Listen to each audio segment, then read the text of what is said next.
Hello there, my virtual friends. Today, I'm going to be talking about the first of 7 steps to purchasing your next home. Purchasing a home is a great investment that provides many financial advantages, such as building equity, asset diversification, and tax benefits. Whether you are looking to purchase a new home or an investment property, this video will definitely help. The first step is to define your goals and research your options. Buying a home is a huge commitment, so don't underestimate the importance of preparation. When considering your ideal home, create a series of goals that help clearly define the type of home you envision. Do classic or contemporary styles homes appeal to you? What are the surrounding schools like? What type of community do you prefer? Rural areas with a few neighbors or high-rise buildings in the city? How much space do you need and why? Which is more critical for you in a home, location, size, or features? Outlining these key points will help you narrow things down when you begin your home search. The second step in purchasing your home is to select a realtor. As a realtor, my job is to make your transaction as smooth as possible. Please remember, as a buyer, working with a realtor does not cost you anything. When sellers add their home to the market, they agree to pay realtor fees up front. All homes differ, and so do contracts, terms, financing options, inspection requirements, and closing costs. No two transactions are alike.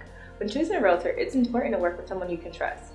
A good realtor is knowledgeable about the local market. They know what homes are available, how much they cost, and how those numbers compare in previous years.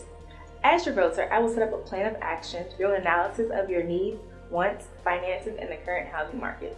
I will personally assist you in conducting your search to find neighborhoods and homes that match your requirements. During your time at the marketplace, I will update and alert you to each step in the transaction process. With Coldwell Banker and me by your side, you can rest assured that we are doing everything possible to provide a smooth transaction from the initial contact all the way through closing. The third step to purchasing your home is to get pre-approved. It is imperative that you get pre-approved for a loan before you start viewing homes with the intention to buy. Getting pre-approved involves meeting with a lender of your choice and authorizing them to examine your current financial situation and credit history. Following your financial review, the lender will let you know if you are pre-approved for a loan and at what amount.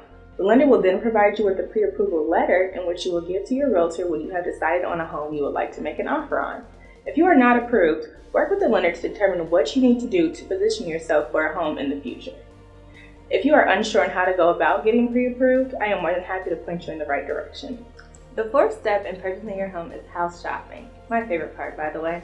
Before you begin looking at homes, it is important to define your home preferences. That means distinguishing between your must-haves and your like-to-haves. Take a quick minute to write down a list of your wants and needs. Once you have narrowed down your search a bit, you will begin receiving listings from the multiple listing service. You will be able to view multiple homes and their details online, as well as view neighborhood info. Homes may appear similar online, but can actually be very different in person in terms of design, layout, workmanship, and many other aspects. As your realtor, I will assist you with any questions and provide expert analysis and set up a walkthrough of homes that you believe will suit your needs. The fifth step is to make an offer and negotiate with the seller. Once you have found a home you like, it will be time to submit an offer, which will be written up in our local contract. These local contracts enable you to specify a sale price and also include many clauses for specifying various terms of purchase, such as the closing and possession dates, your deposit amount, and other conditions. I will carefully review these clauses with you to ensure they express your desired offer. In addition, I will be happy to address any and all questions about the offer process. Once your offer has been written, I will submit it to the seller or the seller's representative. At this point, the seller can accept your offer, reject it, or counter it to initiate the negotiation process.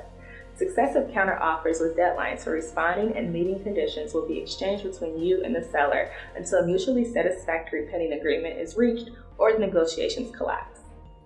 The sixth step is to secure your financing. Once you have a pending agreement, it's time to go back to your chosen lender to finalize your mortgage details so you can close the deal. This means finalizing your down payment, interest rate, regular payment schedule, and any other financial conditions associated with the closing. As noted in the video on loan pre-approval, if you've already been qualified with the lender for a certain loan and home purchase, this phase of finding your new home should be a relatively straightforward matter that centers around finalizing the loan details and signing the mortgage papers. The seventh step is closing the deal. You're in the home stretch now. If you've officially taken care of everything connected with purchasing your new home, the experience of taking ownership will be a positive one. There are 3 main steps to closing on your next home. It'll be getting a title search, the final walkthrough, and the settlement statement. Getting a title search consists of an historical review of all legal documents relating to ownership of the property. That's to ensure that there are no claims against the title of the property. It's also necessary to purchase title insurance in case the records contain an error or there are mistakes in the review process. The second step, which is the final walkthrough, is when you'll be given a chance to look at the home to make sure it's in the same condition as when you signed the sale agreement. And last but not least, the settlement statement, which typically is something that you sign on closing day. You'll either go to a lawyer's office, your realtor's office, or any other mutually agreed upon location to verify and sign all the paperwork required to complete the transaction. The settlement statement will include signing the documents for the loan, paying your closing costs, legal fees, and proration of taxes and fees. At this point, you'll receive the property, title, and copies of all documentation pertaining to the purchase.